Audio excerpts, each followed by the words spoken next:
Hey guys, what's going on? Greenville Gear. Hope everybody's doing well and having fun in the hobby. I am. I'm busy in the hobby.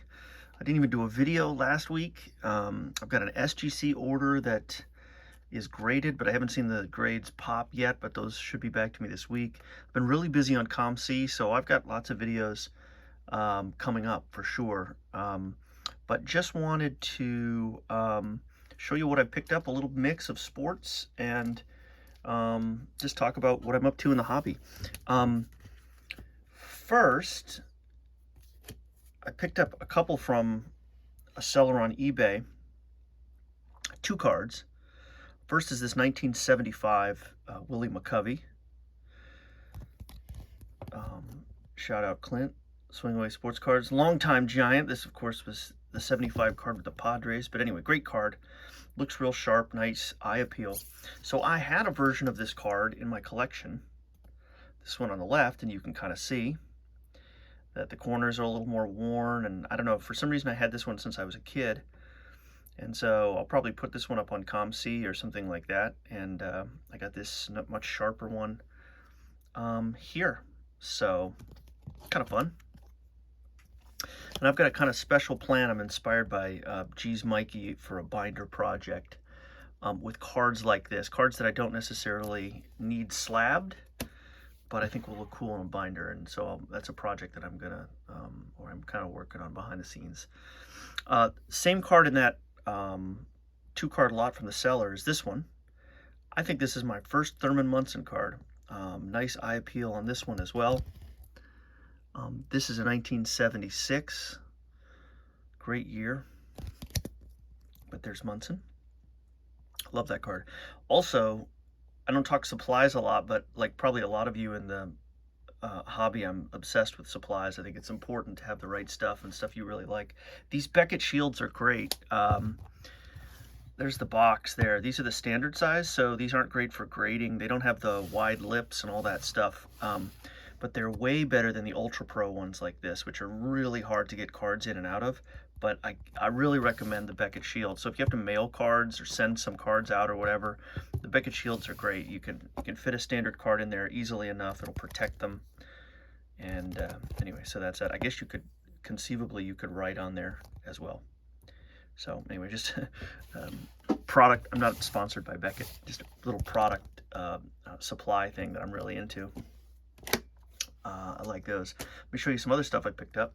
Part of my PC, if you watch the channel, as you know, is Chris Dunn. Great Providence player who drafted in the top 10 to the Minnesota Timberwolves. So this is a draft picks card from when he was earlier in his career, not quite a rookie. He was down in the G League, by the way. Now he's back in the league and had been doing some good things here. But what's really cool about this card is it is numbered to 10. So there's a Chris Dunn to 10 contenders. Cool about that. Cool with that. I like that a lot. So that was that pickup. I'm always trying to grab Future Watch autos from SP Authentic for hockey. Probably the only hockey that I collect, but I just think these are beautiful cards, on-card autos in that really stunning blue ink on the white background and so on. So this is a Marcus Peterson. And all these are numbered, as you see here, to 99. Just, I don't know, I just like these year after year. So I picked these up, and that was one I grabbed. It was fun.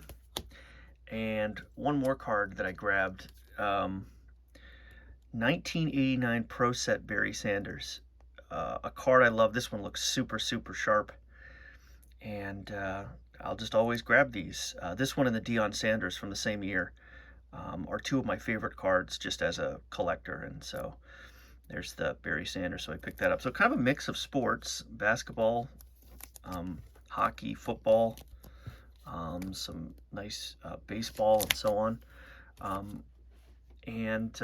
Yeah, having fun in the hobby. Another thing I've been doing too, and I don't know if any of you do this, but I really like Vintage Collector from Beckett.